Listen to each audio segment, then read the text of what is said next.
الحمدللہ، آج کی اس ویڈیو میں ہم ایک نہایت اہم اور روحانی موضوع پر بات کریں گے۔ جب کوئی نیا شہر یا نیا گھر آباد کرے تو قرآن و سنت کی روشنی میں کون سے اعمال اور وظائف کرنے چاہیے تاکہ اللہ تبارک و تعالیٰ کی حفاظت، برکت اور سکون نصیب ہو۔ نبی کریم صلی اللہ تعالیٰ علیہ وسلم نے ہمیں زندگی کے ہر موڑ پر رہنمائی عطا فرمائی ہے، اور صحابہ کرام رضوان اللہ تعالیٰ علیہ مجمعین بھی اپنے ہر نئے سفر، ہر نئی جگہ اور ہر نئے گھر میں اللہ تبارک و تعالیٰ سے دعا اور حفاظت مانگا کرتے تھے۔ حضرت انس رضی اللہ تعالیٰ عنہ سے روایت ہے کہ نبی کریم صلی اللہ علیہ وسلم نے فرمایا، جب کوئی شخص کسی نئے گھر میں داخل ہو یا کسی نئی جگہ پر قیام کرے تو یہ دعا پڑھے، اعوذ بکلمات اللہ التامات من شر ما خلق۔ میں اللہ تبارک و تعالیٰ کے کامل کلمات کے ذریعہ ہر اس چیز کے شر سے پناہ مانگتا ہوں جو اس نے پیدا کی ہے۔ صحیح مسلم شریف کے اندر یہ حدیث ہے۔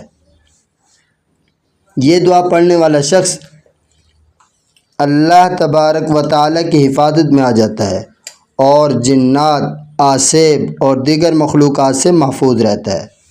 اگر آپ نیا گھر یا شہر میں جا رہے ہیں تو روزانہ یہ قرآنی آیات پڑھنا نہ بھولیے۔ نمبر 1، آیت الکرسی۔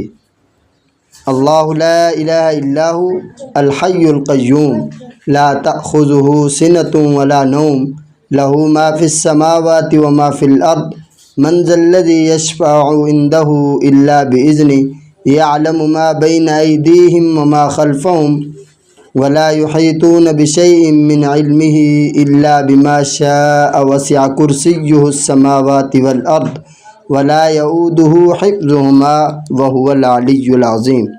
رسول اللہ صلی اللہ علیہ وسلم نے فرمایا، جو شخص رات کو آیت الکرسی پڑھے، اللہ تبارک و تعالیٰ کی طرف سے ایک فرشتہ اس کی حفاظت پر مقرر ہو جاتا ہے۔ صحیح بخاری شریف کے اندر۔ نمبر 2، سورۃ الفلق اور سورۃ الناس۔ نبی کریم صلی اللہ علیہ وسلم خود بھی ہر رات سونے سے پہلے ان دو سورتوں کو پڑھ کر اپنے اوپر دم فرمایا کرتے تھے۔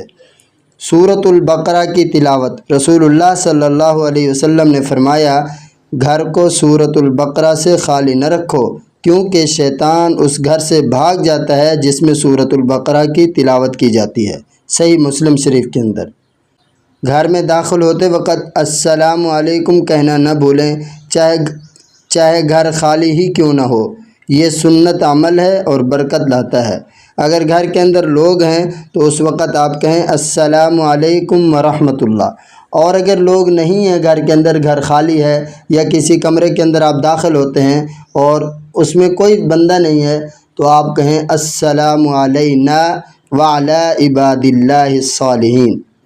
نیا گھر یا جگہ آباد کرنے سے پہلے 2 رکعت نفل نماز ادا کریں اور اللہ تبارک و تعالیٰ سے خیر و عافیت مانگیں۔ گھر میں اذان دینا بھی سنت سے ثابت ہے۔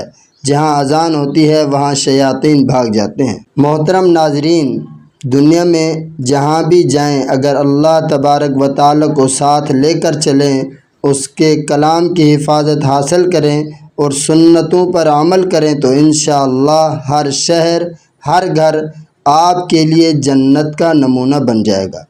اللہ تبارک و تعالی ہمیں اپنے کلام سے جڑنے کی توفیق عطا فرمائے اور ہمارے گھروں کو امن، برکت اور روحانیت سے بھر دے، آمین۔ اگر ویڈیو پسند آئے تو لائک کریں، کمنٹ میں ماشاءاللہ ضرور لکھیں، اور مزید روحانی ویڈیوز کے لیے چینل راہ صداقت کو سبسکرائب کرنا نہ بھولیں، اور دوسروں تک اسے شیئر ضرور کیجئے۔ میرے واسطے دعا کیجئے۔ میں آپ سب کا محمد صداقت اللہ۔